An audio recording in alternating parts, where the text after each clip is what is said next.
All right, good evening, everyone. As Tony said, my name is Bill Clace. I'm a colleague of him, so I work out of Rhinelander, and tonight we're going to talk about information on the web. And as I think it's a great idea, I'm glad Tony did it, was to ask folks to put in the chat feature any website you use or access to get information. I'm going to be talking a lot about a number of different websites here. I don't pretend to be the expert on this, and this list isn't going to be the end-all list. It's hopefully just a list of resources that you can access that might help you get along in collecting the information you're looking for. So tonight we're going to talk about tips for searching in general. We're going to look at some websites to get information about your property. And then we're going to finish with a discussion about information about other stuff you may be interested in finding out about regarding your woodlands and the stuff that's in there. You'll be using stuff a lot, so get used to that. It's a very technical term that I like to use, so get used to it. So I think one of the reasons that many of you have come here tonight is because you've gotten tired of trying to get information about a topic that you're interested in from a guy like this at the bar who thinks he's an expert on everything, or at a coffee shop who knows everything there is to know. And you've realized that none of those things are true and they don't have any answers. They may have some experience, but there's more you want to learn about. And you know that the last couple of classes, you know to talk to your DNR forester to get information, but maybe you want to do some research on your own for different topics. And here's a chance to learn more about some of the things that I know that I access to get information about woodlands, and that you may be able to use as well. So stop talking to this guy at the bar for information about your woodlands, and maybe talk to your forester instead, or use some of the sites I'm going to mention here. So when you're doing a search on the web, here's some guidelines that I like to follow, and you may find them useful as well. And the first part is to be kind of specific about what exactly you're looking for. It might be, you might have this trail camera and you don't know how to install it, and you want to find out information about how to do that, or just about finding information about trail cameras in general. But if you just type in trail cameras in a search function of your browser, you're going to get a ton of information from how to buy them, how much they cost, which ones are better than this, and how to install them, and what to do with the pictures. And that might not be helpful for you, or it might be. So it's best to start out with a specific question that you're looking for, and then decide on how you want that information. Is it in a like a text format that you can read it and peruse it and scan through it? Or is it like a video of someone actually doing that thing you're interested in learning about? Think about that as you're deciding what kind of platform you want to investigate these on. And then be very specific about how you phrase your question or in your topic into the search function. If you type in trail camera, like I said, you're going to get all over the place. But if you type in how to mount a trail camera on a tree, this is me typing, you'll get a lot more results that are more relevant to the questions that you have. So be really specific if you can. Many of the browsers out there and the functionality of our websites and YouTube is designed around those specific kind of questions. How do I do this? How to do this? So it's a good idea to use those. And then you're going to get a lot of responses. So don't be afraid to look through all of them, or not all of them. You might get 10,000 hits, maybe just a few of them, even a dozen or so. And look through them, scan through them quickly, watch the videos, because there's going to be a lot of different information about how to do something. And one way might be better than another. And the more you learn going in before you start to do something you're looking for information on, the better off you'll be. And I usually save everything until that project is done. And then once the project is done, I'll look through those again and see which one is the best one and get rid of the rest. But it's a good idea to don't start deleting those saved websites or bookmarks that you have, or the watch list that you put together for a particular topic. Now, which way to search is the next question. Which platform to use? As I said, if you're looking for some detailed information that you can read through, or a list of to-dos that you want to do, or maybe a top 10 list, really the internet browser is the best way to go. It'll give you, so you have time to read through these things. And I often will do, if I'm trying to buy something new, I might do the top 10 of a product, just to get because there's all kinds of websites out there that are like that. Top 10 this, because they know people are looking for those things. What's the best of this? And I often will go through those lists and find what I'm looking for. And that helps a lot because I can scan through the text pretty quickly. But it's not always that helpful when I'm trying to do something. And that's where I'll turn to a platform like YouTube to get a how-to video of them trying to actually showing me how to do something. And that's really helpful, but you can't scan through it easily as you can through a website with a static page of text. So they both have their place. Now, I might mention Google quite a bit in here. I use their web browser. By no means am I getting kickback from Google for doing this. They're not zapping me the chip in the back of my head because I'm mentioning their name not enough. It's a good platform. The advantage it has is that they also own YouTube. And so if you do a Google search, you'll often get YouTube video selections as well. But they're just, the Bing and some of those other ones are just as well, if not better in some instances. I've got library on here because it used to be the online resource that we had just 30 years ago. If you wanted to find information, you went to the library. And those people still exist. They're still out there and they can help you find the information you're looking for. So if you're you're not finding the right keywords to search on or the right information, don't be afraid to reach out to the folks at your library to talk to them about how can I find the information I'm looking for? They may be able to point you to the right resource. And I've got university professors crossed off here because some people will think, hey, I should go to the university and talk to them because those professors are knowledgeable at everything and they can help me. And I'm here to tell you that that's usually not the best choice. They're often very knowledgeable people, but not really interested in the things that you're interested in and don't have a lot of detailed information about everything. So I'm going to talk about the folks in the wildlife department at UW-Madison. They're a great resource because they also have extension appointments. And so they work with people like you all the time. And they do answer these kind of questions quite frequently. So they're a good resource to tap into, and their website isn't that good, but I think there's some other ways that they can help you. And I'll talk about that in a few minutes. So let's start about getting information on your property. And when I think about or want to get information about my property, I often go to the county land information site first. And I live in Oneida County. And so what I'll do is I'll type in Oneida County land information, and that usually gets me right to where I want to be. Often the county websites will organize their information about the things I'm going to talk about under the title land information. It might also be under oh boy, I'm having a blank. Well, I'll get to it again. So that's a good place to start. Just type that in your search, the name of your county and land information. You usually find what you're looking for. Here's a screen capture that I'm showing on the web here of the Oneida County website. And they've got a lot of great information that you can tap into along with within LandRIC's information systems. They've got some good mapping tools that show snowmobile trails, recreational maps, the state parcel map and open recreational land like MFL. A ton of great resources you can tap into. And they didn't exist just like 10 or 15 years ago. This has really been growing. These resources have been really improving in the last 10 or 15 years. And I'm pretty sure most of the counties have this kind of resource. When I first moved up to Oneida County, I worked with the folks in Forest County, and their website was just some telephone numbers of the staff there and almost nothing else. But now they have a lot more information that they can share. So if Forest County can do it, probably most of the other counties in the state have it as well. I'm going to switch to my browser to show you the website. I'm going to do this a couple of times, so bear with me. Okay. I wanted to start off first. Now, hopefully you're seeing my website. Is that true, Tony? I take it? Yes. Okay. Yep, looks good. Thank you. One site I like to use a lot of, and maybe you do or may not know about this one, is the 501.gov, 501wi.gov website that gives traffic information for highways.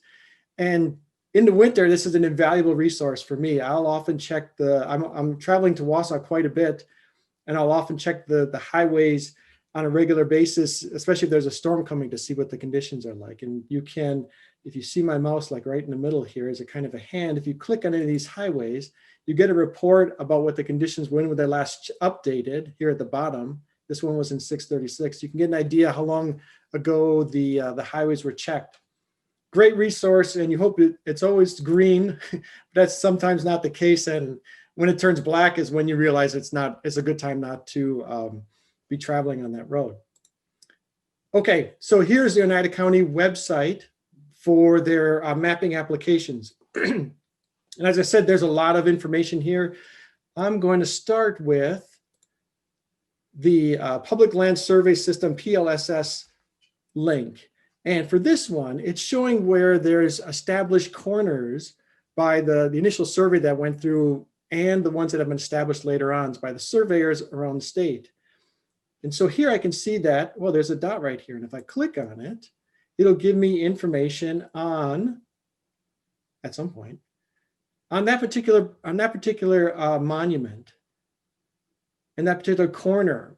And so if I really needed to find a particular corner to establish the corners of my property, and it happened to be a well-defined monument on this spot on the corner of my property, like this one right here, then I'm in good shape. And I got really good definition of defined latitude and longitude for that.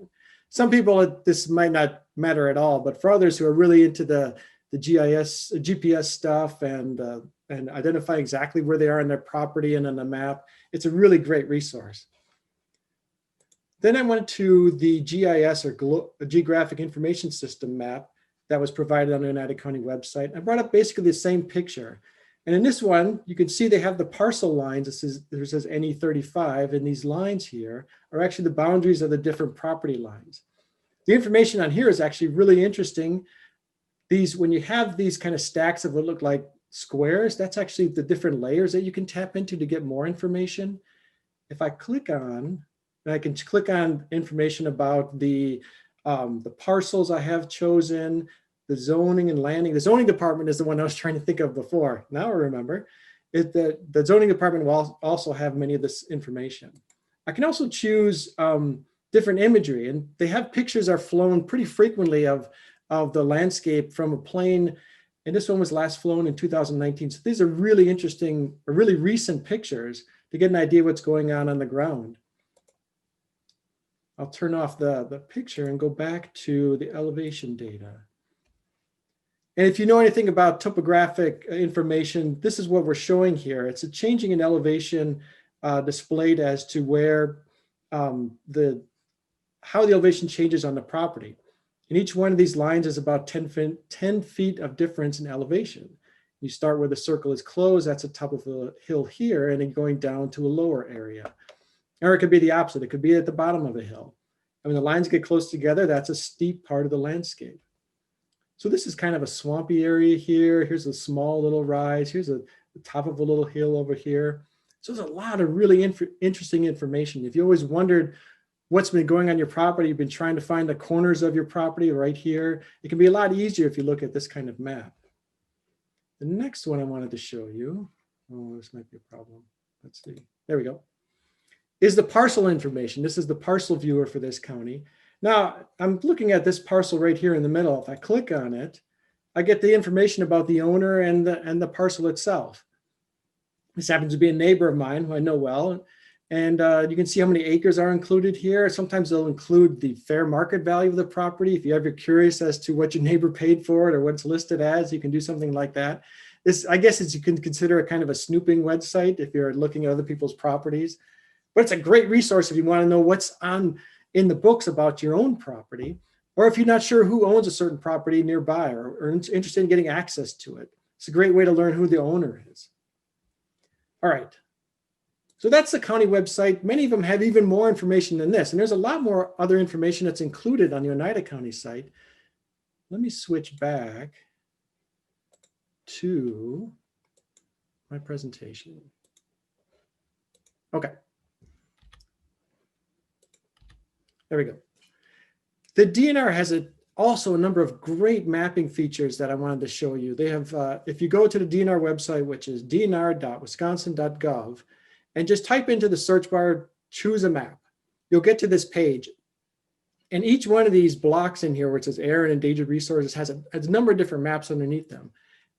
And this is a great resource that offers some of the same things that the county site offered, along with a lot more. let me demonstrate that for you. I gotta stop, then I gotta switch to screen 2. Okay, so the DNR website, let me just get rid of some of these other ones. Here we go, choose a map. So there's each, as I said, under each one of these categories, you have a number of different maps that you can look at and see what's going on for different things. If you got sand mines in your county or nearby, you can see where those are and what's going on with them, what kind of information is available for them. You can also see endangered resources. You can learn about what kind of endangered resources are on in the county that you're in or in the township that you're in. There's some of that information is they can't provide very detailed because of their endangered resources. They don't want people going out there and trying to steal them or kill them or whatever. But you can gain some information about what's in your town and county there. If there's recreational resources, there's information about fire activity and restrictions. I'm going to skip the general one for now. You can get information about groundwater and wells here. The land information has this, there's a planning viewer, a public access of lands that you can take a look at. The wildlife one has some information about where chronic wasting disease is located. You can see a map of that. Breeding Bird Atlas interactive map is located there, along with areas where wolves have been attacking livestock. A lot of great information to take a look at. But let me go to the general tab, where it's a location finder view. I've got that already open here to the same spot. And looks very similar to what we're looking at for the county map, but you can, if you access the tools up here in the upper right-hand corner, there's a get info. A lot of these tools are similar for many of these things. There's a pan button. If I grab that tool, I can pull the map around to where I can see it better. I can zoom in and zoom out by clicking on these. And the get info tool, when I click on part of the map, it'll give me information about that particular parcel, what the description is for it. It's in Township 37, Range 8. It's Section 4 and a quarter sections. You can also get information about what county it's in, what township, the congressional district, the Senate district, and the Assembly district. If you really want to know where you're located and what districts you're in, this is a great website for doing that. So you can choose if the county doesn't have the information you're looking for. Some of these DNR maps might have it as well. There's longitude. I can find the latitude and longitude of a specific spot on my property.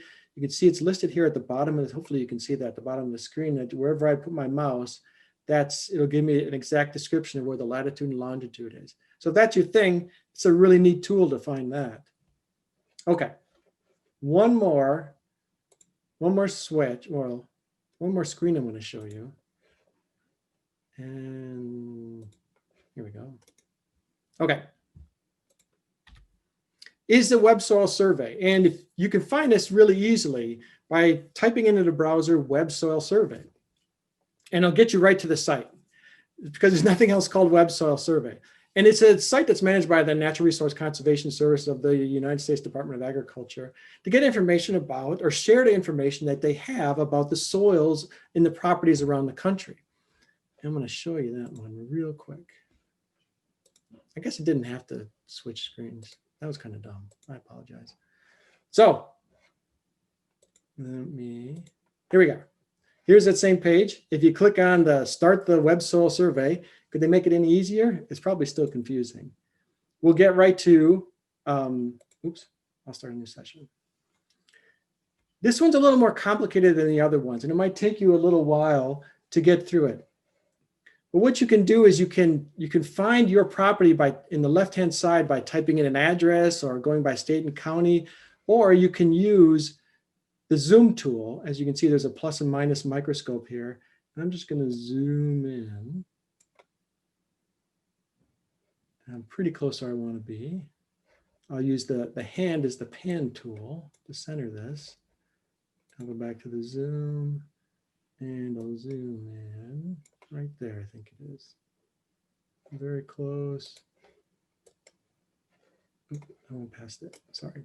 It's right down here. Right there. So for this site, you need to identify an area of interest that you want to get information on, and that's this AOI button right here. You select that and then make an area that you want to get information on. And now you can get this soil map for it. I click on that. I can see what kind of different soil series there are for this area. This one is an AU right up here at the top, and that's called Allgrass. It's a loamy sand. If I click on the description, I can get even more details about the soil and what kind of plants grow on it. Here's the plant descriptions down. Oops, one more. There it is. Plant descriptions down here at the bottom. It's a really powerful tool that offers a lot of great different information than the other two websites. So if you want to learn about the soil, this is a good place to start, other than just sticking your hand in the ground and trying to figure it out yourself. Okay, that's the last time I'll switch. Now, the other stuff I'd like to talk about is some topics that that occurred to me would be interesting, and that I found some websites that I've been willing to share with you on. And this is, as I said, this isn't going to be the end all. If there's topics you'd like to talk that I don't mention that you'd like to learn more about, please enter that in the chat. If there's websites that I don't mention that you use a lot, please type that into the chat. We'd love to learn more about those. But I'll be going through all of these. The first one is the general information. And I think a pretty good starting point, not just because I helped build it, is our own website, woodlandinfo.org. There's a lot of information that we've been categorizing and storing here. I'd like to draw your attention to the publications link here at the top of the bar. We put a lot of publications in there that you can access on a wide array of topics. It's organized by topic level, or you can just peruse the whole index to find a publication you're looking for. We also write a number of articles and a wide array of topics, like this one that's listed here, finding a rare species on your property. There's all kinds of different ones like that. You can search by topics and are using the search feature to find something you're looking for. So it's a good starting point, as is the DNR website, a really good starting point to finding general information about a number of different topics. Now, if you need some help and you want to find those on the web, the good place to start for a forester is the DNR website again. Using the Forestry Assistance Locator. If you type that into the search bar, you'll get to the same URL. That's dnr.wi.gov/FAL, Forestry Assistance Locator.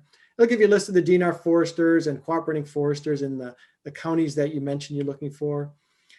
There's also, if you'd rather go a different direction, the Wisconsin Consulting Foresters Association has their own website, and they have a way to find a consulting forester that way too. I recommend using these resources because there's no state certification system for foresters here in Wisconsin.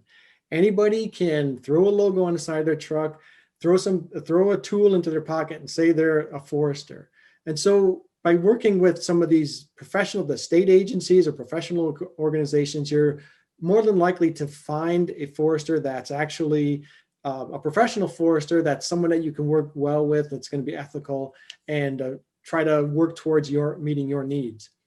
Now, if you want to find a district conservationist, one way to do that with a Natural Resource Conservation Service, one way to do that is to go to the NRCS website, click on the Contact Us tab, and you'll get a drop-down menu that says look for local service centers directory. And with that, you can pick Wisconsin and then the county you work in, and then you'll find the district conservationist you might want to work with. That's important if you're looking for technical assistance for erosion problems or or you want to update your road to keep it from eroding, or if you want to put in some buffers or something. There's all kinds of reasons why you want to work with your district conservationist. And we talked a bit about that on Thursday. And so if you didn't see the presentation on assistance that was on Thursday, there's a recording of it that Tony sent the link to in the email. In the last email. Now, if you're looking for a logger, it gets a little bit harder. Again, there's no state level certification for loggers in the state. So anybody can throw a chainsaw on the back of their truck and call themselves a logger. And I think the loggers, the professional loggers in the state realized that, and so started their own certification system called Master Logger Certification. And this is a screen capture from their website. It's a pretty simple URL, wimlc.com. And I draw your attention to the map that has pins in it. And each one of those pins is a participant in the Master Logger Certification Program. So it's a quick way to see if there's a master logger that works in the county your land is located in or not. and then collecting on that and connecting with them. So it's a good resource if you really want to work, if you don't think you want to work with a forester and you want to go directly with a logger. I would encourage you to go this route.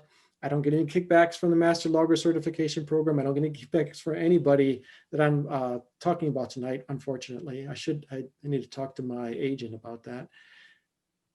And I encourage you, if you're going to do a timber harvest of some kind, start with a forester and they can help find the right logger for you.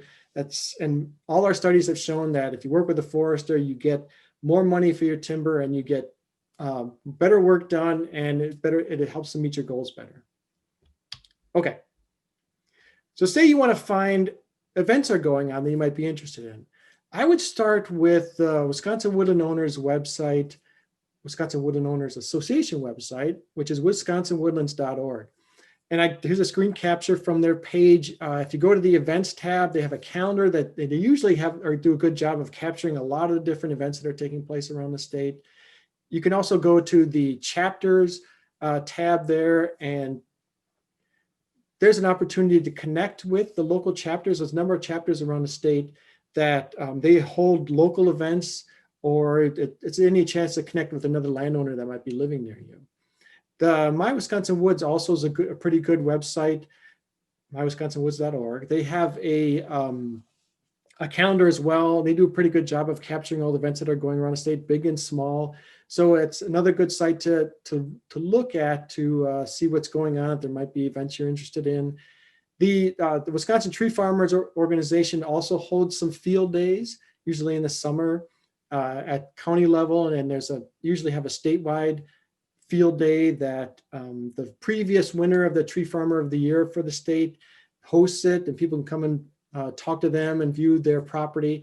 This year, obviously, it was a bit different. They didn't have an in-person field day, and instead, if you go to their website, you'll see they have a virtual visit to his property. Those are pretty good videos, and I'm not just saying that because I helped produce them, but it's a nice way to see another person's property and get some questions answered that you might have about different topics that they're working on. Okay, let's talk about some cash and other stuff. As we said on Thursday, there's a number of programs out there offered by the DNR, the Natural Resource Conservation Service, to help you achieve or do the things you want to do on your property if your finances are a limiting factor, or if you need some technical assistance. If you want to find out about some of the programs that were mentioned on Thursday that are applicable for woodland owners, like the Environmental Quality Incentive Programs, the Conservation Stewardship Program, and the Conservation Reserve Program, just go to the NRC's website and type in programs into their search bar, and you'll get more information about those. For the DNR programs, the Wisconsin Forest Landowner Grant Program and the Managed Forest Law Program, Wiffle Gap or MFL, go to the DNR website and type those in, and you'll get more information about those. Alternatively, talk to the district conservationists about the NRCS programs, or the DNR local DNR foresters about their programs. Either way is a good way to get started. But eventually you're going to probably need the conservationists or the DNR foresters to help you navigate through to participate in those programs and get the funding you're looking for. Taxes, hooray. There's, I think because there was a lack of information about how to deal with, for accountants and lawyers, how to deal with expenses associated with work on timberland, that this site was created, the National Timber Tax website, timbertax.org. It's a really good resource and to learn, especially for those professionals that work with or are trying to work with people that own forested land. And here in Wisconsin, there isn't many accountants or lawyers that know what to do with the expenses associated with working on your property, planting trees, clearing roads, buying equipment, how to work with those in a forested setting with a private landowner. Not many accountants know how to do that. If you're looking for an accountant or lawyer that might help you, I would encourage you to talk to the folks at Wisconsin Woodland Owners Association. They've got a list of folks that they normally work with that understand the needs of landowners. So I would encourage you to talk to them. One big thing that comes off this website is they have a fact sheet every year for filing taxes associated with owning woodland and the activities. They do it every year because the law changes a bit every year. So you'll see these fact sheets. They also have a webinar every year to talk about how to file your taxes. a really good resource if you're into taxes. Now, if you'd like to protect your property into the future from development or being chopped up or whatever, you might want to talk to a local land trust and maybe think about getting a conservation easement. There's a number of local land trusts here in Wisconsin. There's an umbrella organization called Gathering Waters. That's their website. This is the screen capture from their homepage. It's a great way to find a local land trust, to learn more about easements and what a land trust can do and what it's going to cost you and things like that. So if you're really interested in getting conservation easement, this is a good place to start. And then I would talk to the local land trusts after that for more detailed information about the things you want to do. Here's the tough one. Now, people often ask, how do I know what my trees are worth? And it's a hard question to answer. Here in Wisconsin, because there is no online resources that can do that. In other states, there's some really good resources about finding, at least getting an idea what those costs are. And usually the southern states and the Pacific Northwest, and those two links at the bottom are those sites that will give you that kind of information. My advice is to talk with a local forester that's actually buying and selling timber in the local market where your property is located. That's the best way to get information. They're going to have information about what your trees might be worth, what's possibly you might get for them, and what's involved with that process. That's a good place to start. Your local DNR foresters can also give you an idea, but they don't do the timber sales as often as some of these other private consulting foresters, and that's where they really earn their money. If you want to learn more about the whole process of the timber harvest and what your trees are worth, our colleagues in Pennsylvania have put together a really nice web page as part of their forest finance series. This one's called To Cut or Not to Cut, Deciding When to Harvest Timber. That's their whole link. I apologize, it's a really long one, but it's actually just saying exactly what's on the website. And it talks about how trees increase in value with size and age, and what makes one tree more valuable than another, and when's the optimal time to sell your trees. It's a good starting point for understanding this process and learning more about what your trees might be worth. Now, if you're curious as to what trees might be selling for around the country, especially in the southern states, I would encourage you to visit these two websites at the bottom, foresttomarket.com and timberupdate.com. They're privately organized websites. They're not an institution, so take that in mind. If you go to either one of these sites and click on the timber prices tabs, they have timber prices there listed for different species. There's one page in particular on the Timber Update site where it says Timber Prices 2020, talks a lot about what's been happening this year and how it's affected the value of timber and globally and locally. So there's some really interesting reading opportunities there to learn more about this whole process. All right, let's talk about bugs. There's some good resources here at UW-Madison in Wisconsin that can help you first figure out what a bug is or help you to figure it out for yourself. The diagnostic lab at Russell Labs in UW-Madison they're the ones that get the samples in and tell you what it is, or if you send them a picture, they can tell you what it is. And so I encourage you to visit their site to learn if you got something that you want to diagnose. It might not be a forest insect, but something else. See how to do that there. You can also use their tool to try and figure it out yourself, which is kind of a fun thing to do if you got some time and the gumption to try to figure it out, and you can actually see the bug is big enough that you can actually see this stuff. That's a fun thing to do to try, and I encourage you to give it a go. If you really want to learn a lot more about bugs in general, our colleagues at Iowa State have put together this thing called a bug guide, and it's kind of a weird URL, I apologize. But it's got a ton of information. They've been categorizing bugs from the US and Canada for a number of years now. And so their library is huge, and you can learn a lot about a particular bug if you'd like to at this website. For wildlife, and now for the next couple of slides, I'm going to be talking or encouraging you to go to the DNR website because there's a ton of good information there. And I often will do that if I have a question about a particular wildlife species. I'll go to the DNR website, I'll just type it into the search, and there's a lot of great information. I don't have to look very far. And there's information about the research they do on these different wildlife and the management that comes from that research and how they manage those species. So give it a go. And if you're finding it's not what you're looking for, there's also all kinds of wildlife groups out there that have professional wildlife managers on their staff that help people to manage their property to attract different wildlife species or grow different wildlife species there. Things like the wild white Whitetails Unlimited, Ducks Unlimited, and Wild Turkey Federation, or the Rough Grouse Society. Number of them out there. They have information on their web. Go and take a look for it.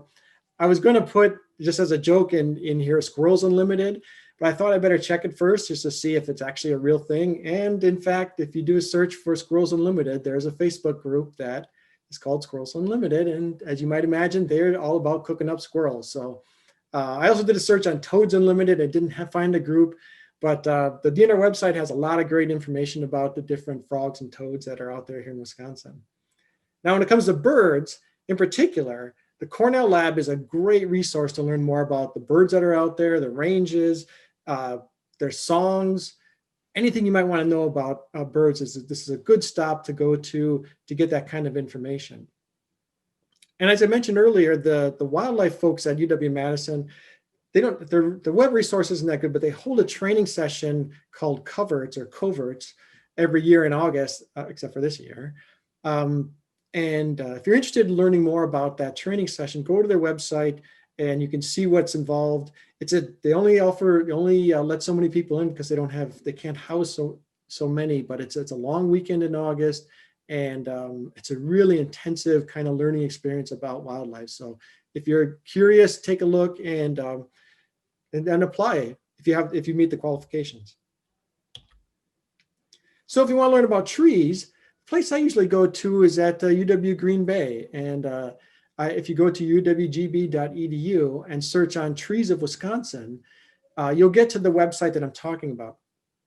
It's a really simple, each page about the different tree species. There's not much information here. That's got some great pictures, but it's a really simple site that you can get some quick information about something. And it's a good way to, if you have a tree you're not sure about, you can go there and kind of look at the examples they have.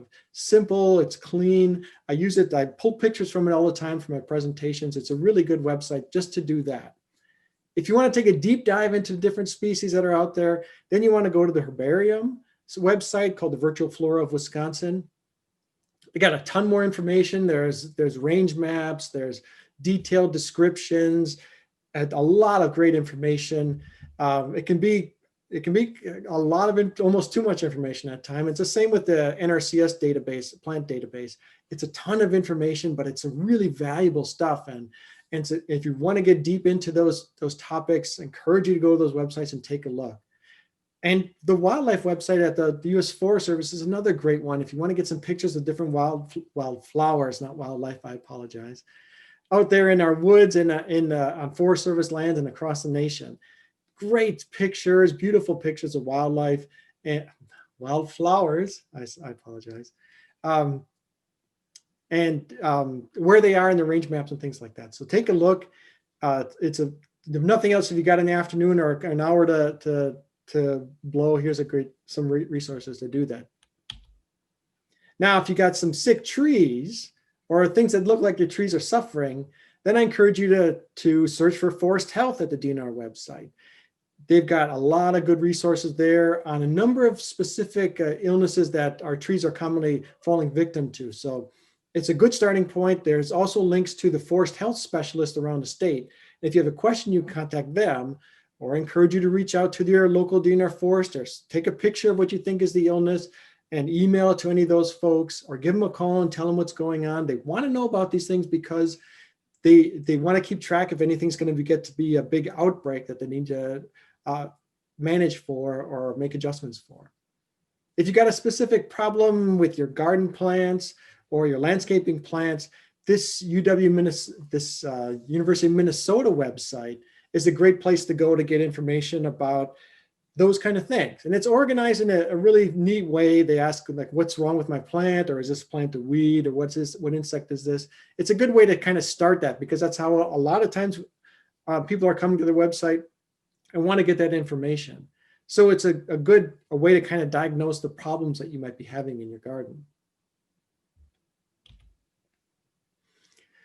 we're getting close to the end. The invasives are, there's a number of websites out there. You can go type in forest health or invasives to get the DNR website. The Invasive Plants Association of Wisconsin is a great one. I think we talked about that on Tuesday of last week. And invasive.org is another one.